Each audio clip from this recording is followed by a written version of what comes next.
Hello traders, good evening.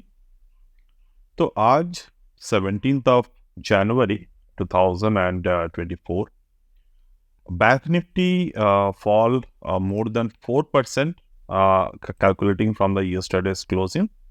So here is a minus 4.16%, and at the same time Nifty almost 2% and little bit more.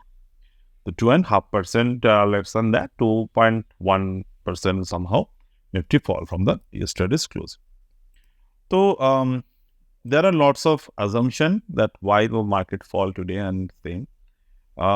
So far I did not get any kind of news from the respected websites and all. तो अगर आप देखें तो यहाँ पर शायद कोई reason वगैरह मुझे नहीं मिला एक्चुअली।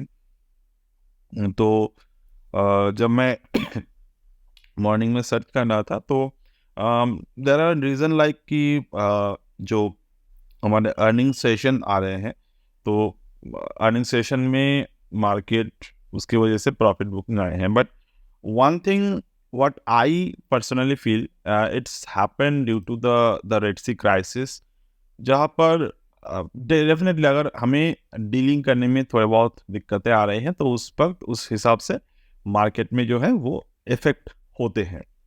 तो somehow this is somehow should be covered by the diplomats, and we have an excellent foreign ministry. So I feel कि ये जो है ये हम लोग बहुत जल्द इसको सॉल्व होते हुए देखेंगे। कुछ दिन पहले भी ऐसा मैंने कुछ देखा था, तो मैंने एक्चुअली मॉर्निंग में ये लिखा भी था दैट DIIs।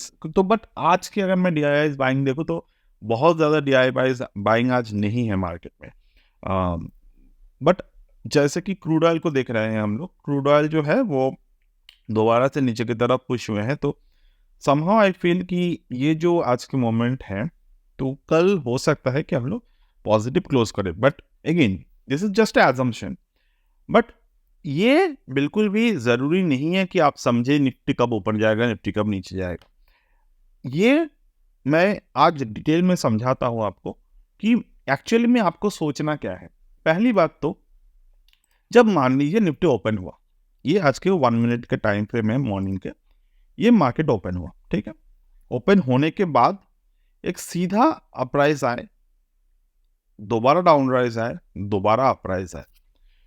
तो मैंने आपको बार बार एक ही बात सिखाया है, आपको अगर याद हो कि लास्ट ट्रेडिंग डे का स्विंग्स। बट आज के लिए वो शायद ज़्यादा फायदेमंद ना हो, because that's what the today's complete swing is, from here to here we draw. तो इस केस में हमें क्या करने की ज़रूरत होते हैं? हमें इस केस में जब भी आप गैप डाउन एक रेंज के बाहर होते हैं तो आपको एक पूरा होल रेंज जो है उसका एनालिसिस करने की ज़रूरत होती है। आई डोंट रिमेंबर क्या मैं बताया है कि नहीं बताया है ये पब्लिक चैनल पे। बट ओवरऑल रेंज का एक फिबोनाची एक्सटेंशन अगर आप ड्रॉ करेंगे तो वहाँ पर आपको फ़ायदा होगा।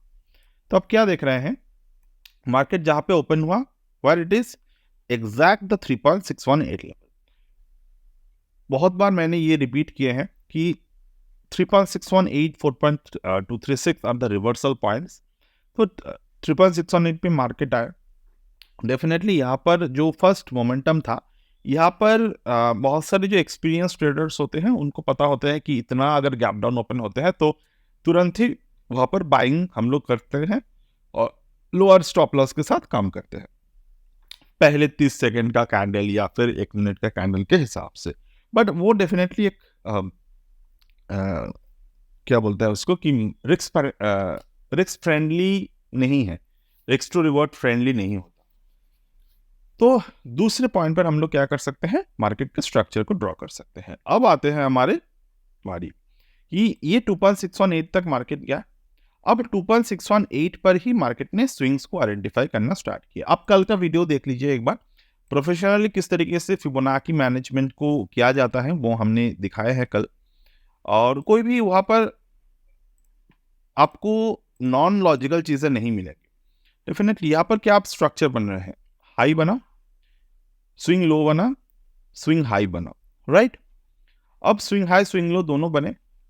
मैंने क्या कहा था कल के वीडियो में, एक्सटेंशन सॉरी एक जो है स्विंग हाई बन जाने के बाद हमें पुल बैक देखने को मिलते हैं। तो मार्केट में स्विंग हाई बनाया, स्विंग लो बनाए, दोबारा से मार्केट ऊपर की तरफ पुश हुए एंड 0.618 पे पुल बैक बनाए। अब स्ट्रक्चर देखो, पुल बैक जब भी मार्केट में यहाँ पर बनाए, पुल बैक बनाने के बाद मार्केट क्या बना रहे हैं, मार्केट यहाँ पर एक स्ट्रक्चर बना रहे हैं। एक तो यहाँ पर एक one kind of shooting star या फिर हैमर आप बोल लीजिए, हैमर काइंड ऑफ पैटर्न बना।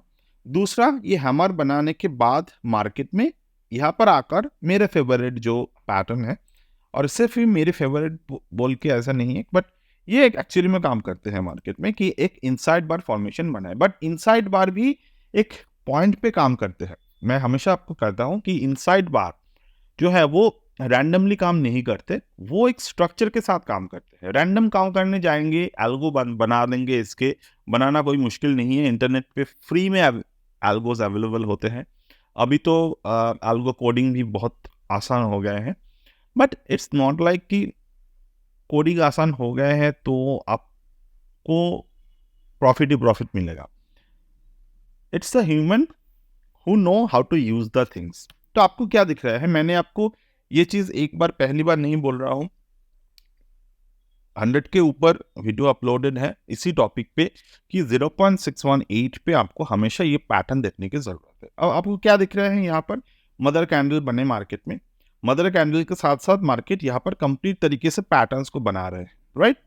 यहाँ पर क्या बने 10:10 पे, 10:10 पे मार्केट में जो पैटर्न बने, this is a bearish engulfing, you can see bearish engulfing बना है मार्केट में।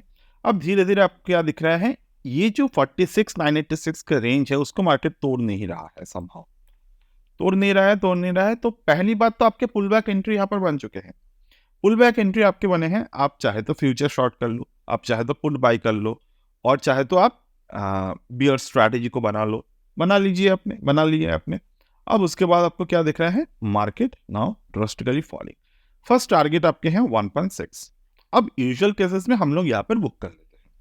अब हमें तो आगे नहीं पता कि मार्केट बहुत गिरेगा, कुछ नहीं। मैं अगर आपको ये कहूँ कि चलिए आप देख लीजिए कि ये तो 4.236 तक गिरा था, बट ये कहीं ना कहीं जाकर ठीक नहीं है, क्योंकि जब भी आपको 1.618 पे प्रॉफिट बुकिंग मिलते हैं, आपको तो नहीं पता कैसे मार्केट जाएगा, कैसे मार्केट रहेगा, बट उसका एक छोटा सा हम लोग क्या बोलते हैं, एक छोटा सा हैक हम लोग देख सकते हैं बाय यूजिंग द वॉल्यूम।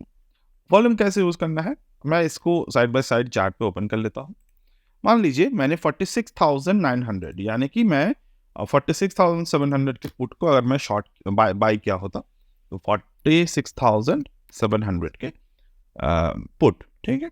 तो ये जनवरी मंथ 17 जनवरी मैंने ट्रेड नहीं किए हैं, ये आज का ही पुट है, ठीक है। मैंने ट्रेड नहीं किया, कल ही मैंने वो तक बताया था कि मैं ट्रेड नहीं करूँगा। तो डेफिनेटली हमारा एंट्री कहाँ पर बने थे, 10:10। तो मैं इसके अराउंड जो है तो प्राइस को देखता हूँ। 10:10 कहाँ गया, this is where we can see ये एक्चुअली ये ठीक ठाक नहीं है। 46,700 पुट पे काम नहीं चलेगा। 46,900 क्यों नहीं चलेगा मैं बताता हूँ। 46,900 पुट, क्योंकि पहली बात मैं कभी भी 2 डिजिट के ऑप्शन बाइंग को प्रेफर नहीं करता। हाँ, ट्रेड करता हूँ लेकिन उतना ज़्यादा प्रेफर नहीं करता, क्योंकि मुझे लगता है कि जब आप 3 डिजिट के ऑप्शन प्रीमियम पे काम करते हो, specially in the bank Nifty, तो कहीं ना कहीं वहाँ पर आपके जो थीटा हैं वो एडजस्ट हो जाते हैं, ठीक है। तो आपको यहाँ पर कौन से ट्रेड देखने को मिल रहे हैं, ओवर हियर 10:07 पे इनसाइड बार फॉर्मेशन बना, राइट। यहाँ पर कहाँ पे बने थे, 10:07 पे ही बने थे। हम लोग अगर स्ट्रक्चर को ड्रॉ कर ले यहाँ पे, तो फ्रॉम हियर टू हियर 0.618 उसके ऊपर है, प्राइस 0.5 पे है। तो यहाँ से अगर हम लोग प्रॉपर तरीके से मार्केट को देखें, sorry this is not the right way, ये हाँ हाँ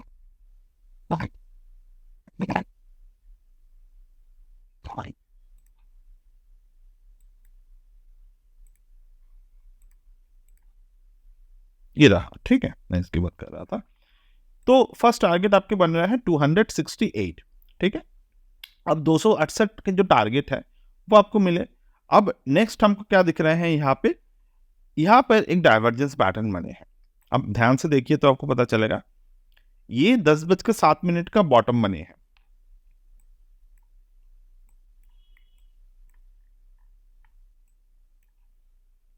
यहाँ पर 10:07 का टॉप बने हैं, ठीक है। अब आपको क्या दिख रहा है, जिस पॉइंट में बैंक निफ्टी ने अपने लो को तोड़ा, उसके बाद बैंक निफ्टी ने 46,986 की हाई को नहीं तोड़ा था। तो इस केस में क्या हो रहा है, जब मार्केट ने हाई को तोड़े हैं, उसके बाद भी मार्केट ने आकर लो को यहां पर ब्रेक किए हैं। तो इसका सॉल्यूशन क्या है? इसका सिंपल सॉल्यूशन है, हमने क्या डिस्कस किए थे कि मार्केट जब भी एक पैटर्न बनाते हैं, उस पैटर्न के ऊपर स्टॉप लॉस को डाला जाता है। तो मार्केट में यहां पर कौन सा पैटर्न बना है, यहां पर ट्रिगर बने हैं मार्केट में। Just a second.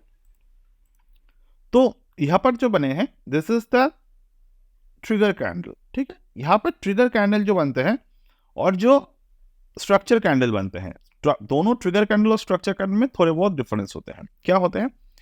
Trigger candle जो होते हैं वो हमें मल्टीपल टाइम हिट कर सकते हैं सपोर्ट ऑफ द रेजिस्टेंस को, बट जो स्ट्रक्चर कैंडल होते हैं वो मार्केट के डिसीजन सिनेरियो को जो है वो दर्शाते हैं।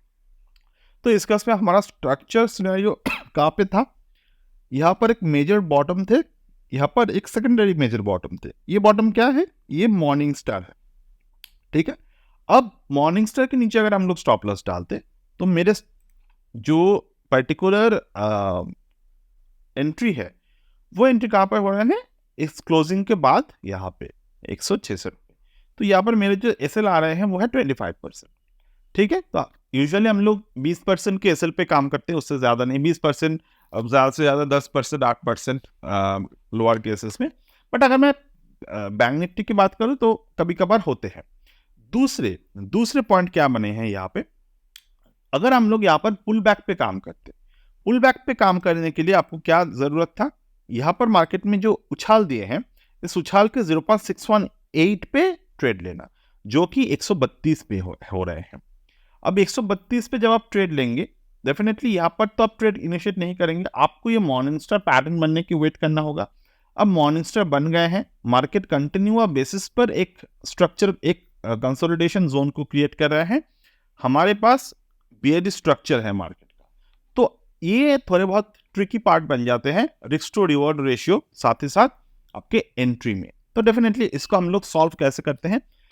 ये पैटर्न को हम लोग सॉल्व करते हैं रीड्राइंग पे। रीड्राइंग मतलब क्या होता है? मान लो यहाँ पे आपके एंट्री बन रहे हैं, ठीक है।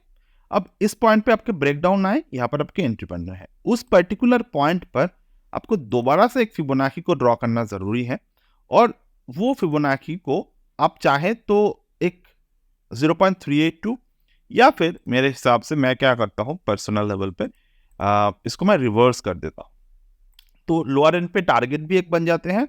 दूसरा, यहां से यहां जब मैंने ड्रॉ किया, मेरे पास एक 0.618 के फर्दर लेवल आ गए, मतलब कि एक पुल बैक, उसके अंदर एक और पुल बैक, ट्रेडिंग पिक पे पुल बैक। बट इसके रिस्क क्या होते हैं? इसके रिस्क सिर्फ यही होते हैं, कभी कभार आपके ट्रेड जो है वो मिस हो सकते हैं।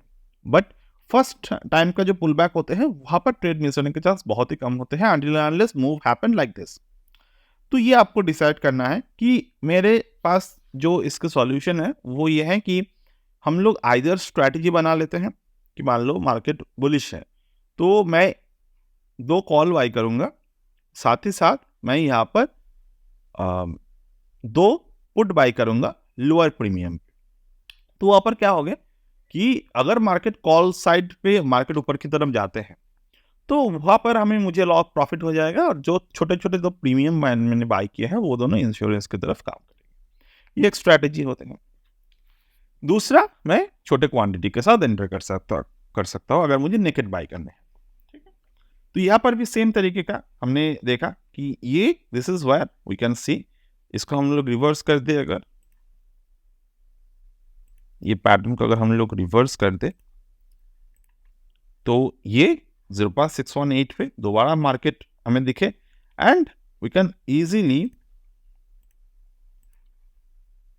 Able to enter over here, कि मार्केट यहाँ पर गया, दोबारा नीचे की तरफ आए, we could enter and we could put our stop loss at here. उसके बाद जो फर्स्ट टारगेट है 1.6। अब बात यह है कि जिस वॉल्यूम हैक की बात मैं कर रहा था, अब वॉल्यूम हैक की बात मैं जब कर रहा था, how it would be done,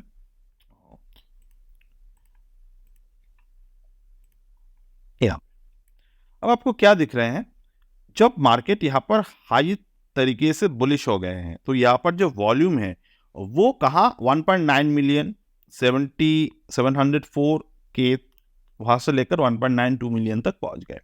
मतलब there is a drastic jump in the more than 100% of the premium.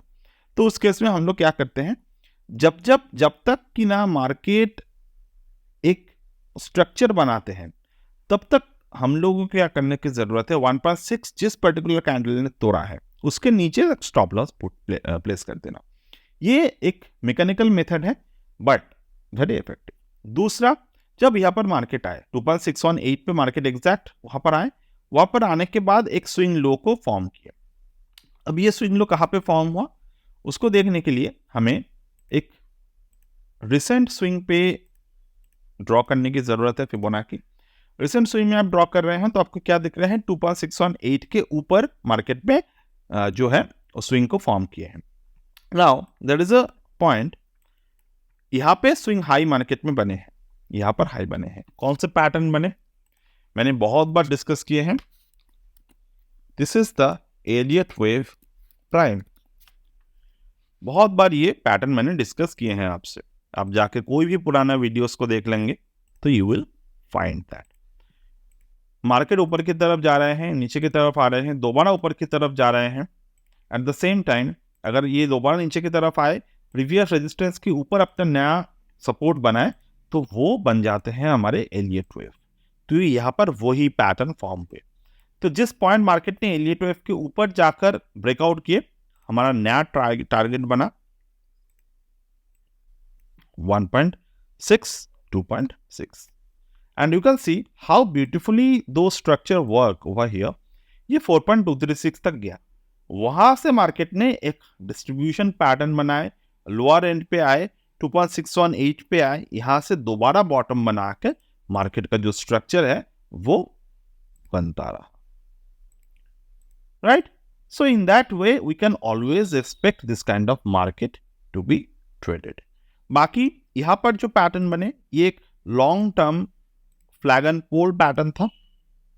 This is the long term flag and pole pattern, इसके ब्रेकआउट हुए। अब हमें देखने की जरूरत है इंट्राडे में क्या टारगेट अचीव हुए कि नहीं। लास्ट स्विंग को अगर हम लोग ऑब्जर्व करते हैं तो उसके अकॉर्डिंग 2.618 तक आ गए। तो हो सकता है कि हम लोग थोड़े बहुत कल के लिए बाइंग पे पॉजिटिव क्लोजिंग देख सकते हैं। अगेन ये पॉजिटिव क्लोज देखना नहीं देखना ये बहुत इंपॉर्टेंट नहीं है। क्यों? क्योंकि in the short to mid term to the long term market जो है वो काफी बुलिश है। तो मैक्रो इंडिकेटर्स जितने भी हैं तो वो बुलिश ही है, कोई भी गलत वहां पर नहीं है। बट क्या होता है, ये ह्यूमन साइकोलॉजी होते हैं। आज इतना गिरा, आज अगर बहुत सारे HDFC बैंक ये HDFC बैंक, अब बहुत सारे जो ट्रेडर्स थे वो HDFC बैंक को इस रिसेंट रैली के बाद दे फील कि ये तो हम लोग अभी होल्ड कर सकते हैं आने वाले टाइम पे। बट आज के दिन जितने भी शेयर्स इस तरीके से गिरे तो traders are not able to take the proper decision कि क्या मैं इसको बाई करूं क्या नहीं करूं। मैं अगर अपनी बात करूं तो जैसे कि ICICI बैंक ये मेरे पोर्टफोलियो में है तो मैं इसको होल्ड कर सकता हूं आराम से, कोई मुश्किल नहीं है। ICICI बैंक 1300-1400 तक काफी आराम से जा सकते हैं, HDFC बैंक भी जा सकते हैं ऊपर की तरफ फिर से। But what problem happened, we attract by the extreme newses. मतलब मार्केट अगर बहुत बुलिश हो जाते हैं तो लोगों को लगता है कि हम बाई ही करेंगे हमेशा, और जब बहुत बियरिश हो जाते हैं दे फियर कि कहीं मुझे लॉस ना हो जाए सालों में। तो आई heard a very fantastic thought from one of my nearby. कि even he is doubting that क्या इंडेक्स अगले 10 साल में 14% रिटर्न भी देगा कि नहीं. So those kind of thinking actually happened because see, market is based on the mass information, mass knowledges, mass information, or some from everywhere the market is gaining the things and all. तो कहीं कहीं कोई कोई चीज़ें हमारे personal जो है वो साइकोलॉजिकल फैक्टर्स को ट्रिगर करते हैं. But understand one simple point, I can tell you without any doubt, our market is bullish and it will be bullish. By watching the macro factors, stable government, the gaining infrastructure, or somehow the spending ability.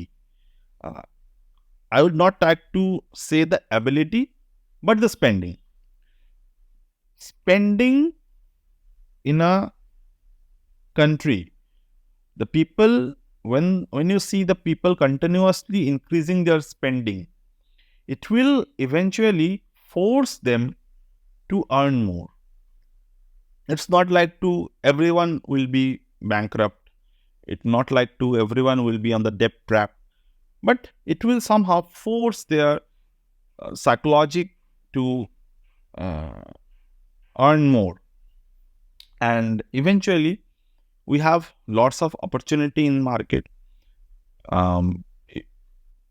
If you are making the profit in the market, you will give tax. If you are making the profit in the business, you will give tax directly, direct tax, non-direct tax, and somehow very optimistic image. So all the things will give you together the good feeling about the market momentum. तो गिरा है market, कोई बात नहीं, कल अगर गिरे तो भी कोई बात नहीं, 5-10% के गिरावट में कुछ नहीं होता. Mark this thing, you have to be optimistic. Definitely at the same time you don't need to just buy stocks at no point. मतलब बहुत सारे स्टॉक्स है जो आज नहीं गिरा है बट आगे जाकर गिरेगा. मार्केट अगर ऊपर जाते भी है तो बहुत सारे शेयर्स है जो गिर भी रहा है और ऊपर कभी भी नहीं जाएगा. So you have to balance. मैं ये नहीं बोल रहा हूँ कि कोई भी स्टॉक उठा लो वो ऊपर की तरफ जाएगा. No, it will not like that. But eventually there are very good fundamental stocks are here in our market who will go on the upward side. So that's it for today as of now, and I will get back to you the next week.